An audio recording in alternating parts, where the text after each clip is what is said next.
There's a saying that goes, we are not smarter than our ancestors. We just have more stuff to work with. And that is completely fucking true. Just think about it.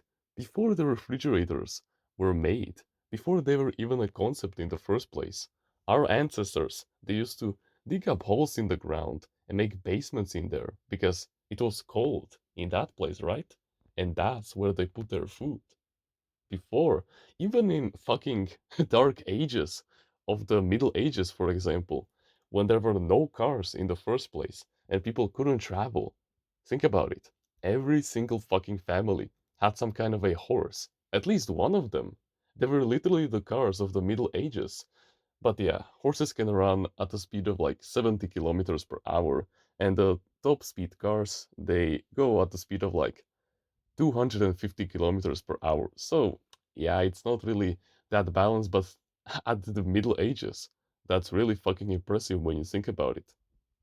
Then you could also argue about stuff like, oh, we have GPS, we couldn't even travel beyond like 1000 kilometers without getting lost. And then you read Mastery by Robert Greene, which is a fantastically eye opening book. And one of the stories that Robert Greene writes in there is that there's some kind of a tribe in Oceania. I don't exactly remember their name, but like you can imagine just how huge Oceania is, right? It spans like thousands of kilometers. And this tribe, they intuitively knew out of tens of thousands of hours of traveling in there through their masteries, through building up the neuron correction connections inside of their heads, where they should go, where they should turn to look at the stars. They mastered everything, so they don't need GPS at all. And this kind of mastery is still practiced to this day, even without GPS. And of course, there's still that one tribe member who still prefers to stay on the traditional methods against the newly found methods. What I'm trying to establish is that we humans, we are no different than we were tens of thousands of years ago when we were like our hunter and gatherer ancestors, those caveman people who used to live, who used to hunt in caves, who used to eat different types of mushrooms to stay alive, even though they were risking like food poisoning and dying. We are no different than them. Our brains, our neurological connections, our nervous system hasn't changed at all since the past like 100,000 years or so. We are still the same. It is just that in today's world, we already have all of the inventions. We have the microscope, we have penicillin, we have the theory of relativity, we have the mobile phone, we have space rockets, we have all the different cures for all the type of diseases. We have the solutions for pretty much everything. And so one may think that we are just basically way more smarter than our ancestors, that there are some kind of dumbasses who couldn't help themselves. But when you think about it, we still have dumbasses and the same ratio that applies itself over and over again in any kind of generation, and the ratio goes.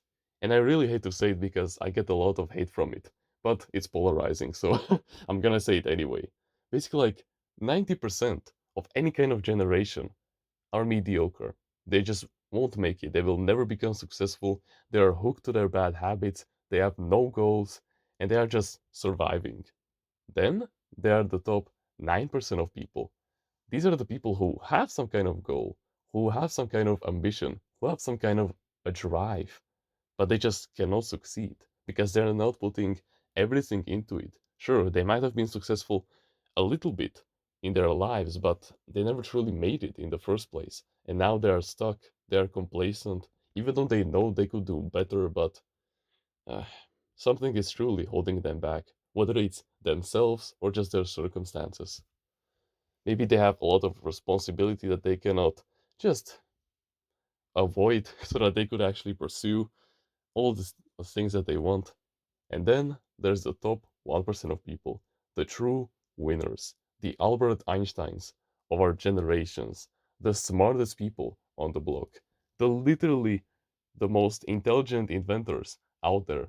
And this ratio applies itself over and over again in any kind of civilization, in any kind of generation, no matter the time, it always applies itself. Take a look at your fucking classmates. 90% of them, and this is gonna sound mean as fuck, they are lazy and complacent losers. They will never make it anywhere in life.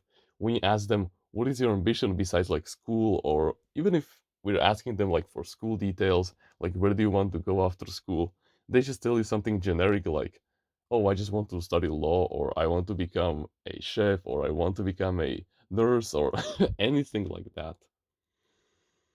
And again, those professions are nice. I'm not saying that they will make you any good money, but when you look at the bad habits that they do and the effort that they put into school in the first place, you can just tell that they don't really care about their future or in the education system. Sure, they might have more ambition, like making 10K per month through drop shipping or something like that, but even that gets neglected most of the time.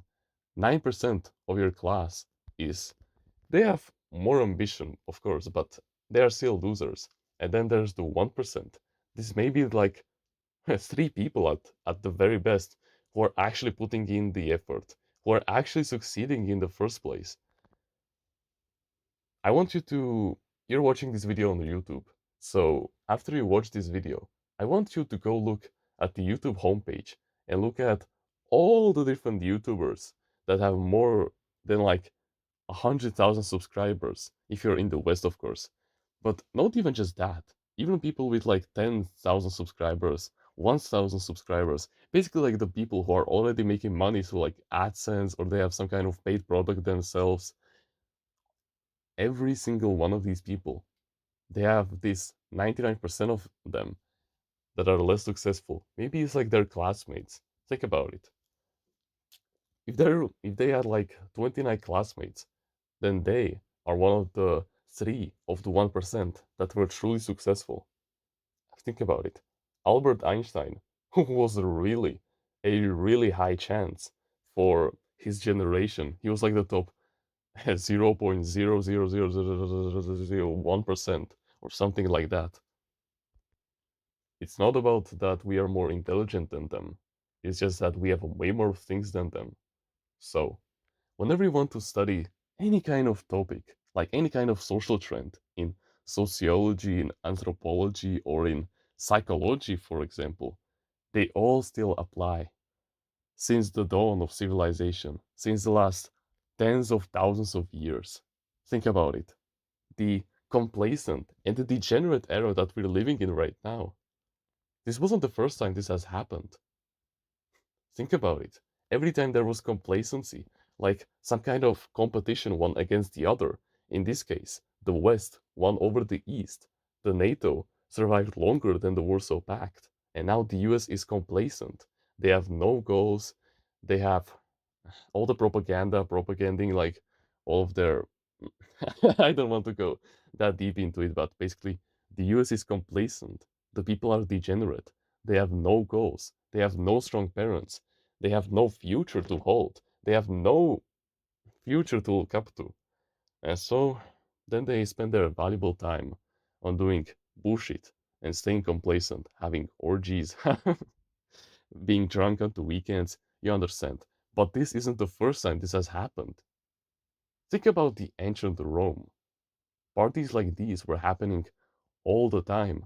That's why Rome went into like 7 crises during its lifespan. Rome literally went through so many defeated battles and so many civil wars just because the people got complacent.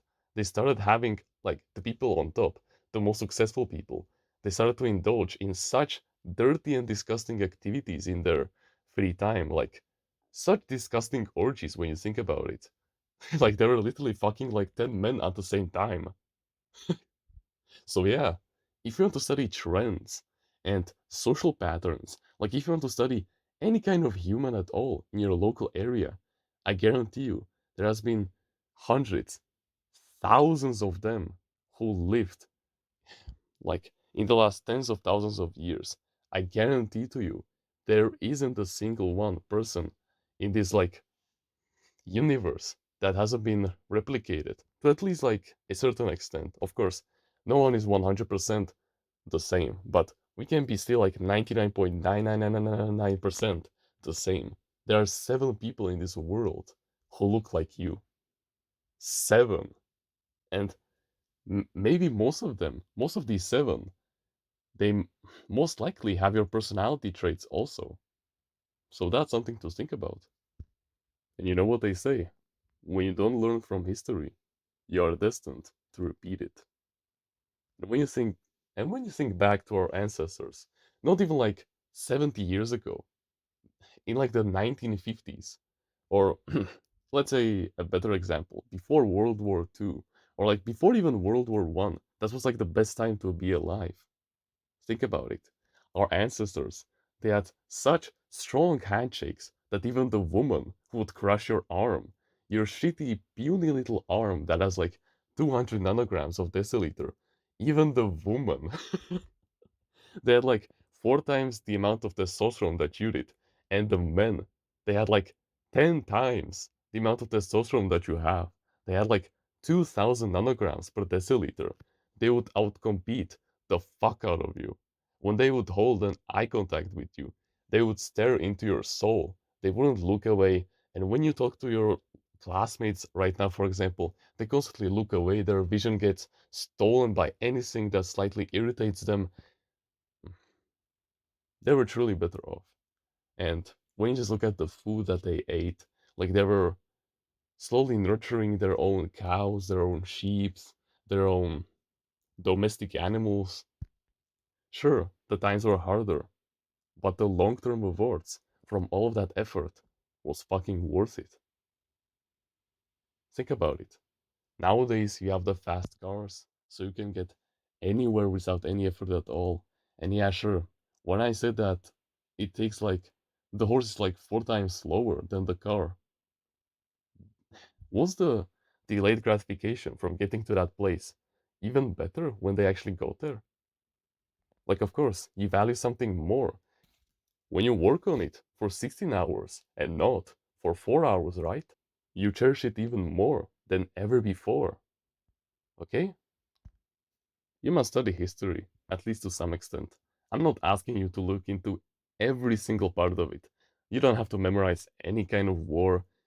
I just want to tell you that your current life situation that you're going through right now is understood by history perfectly. And there's at least one fucking person out there who was just like you. And he was living through the same kind of age period as you are living through right now.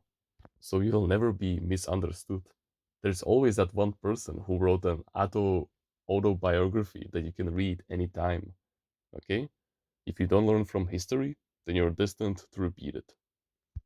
So study sociology or anthropology to at least some extent. Or you can just know like the general facts like the complacent areas or the time spans of like the Roman Empire or the current life situation that we are going through right now in like the West and stuff like that. That will be completely sufficient. If you want to join a community where we discuss our mental health and full of like minded men who share the same values as you, the same likes and dislikes, the same goals as you, for becoming the best version of themselves every single day to surpass you in the race of men, but at the same time, they will be like your true blood bonded brothers that will give you advice and help you out whenever you need it. Then you can join our Discord clan in the description.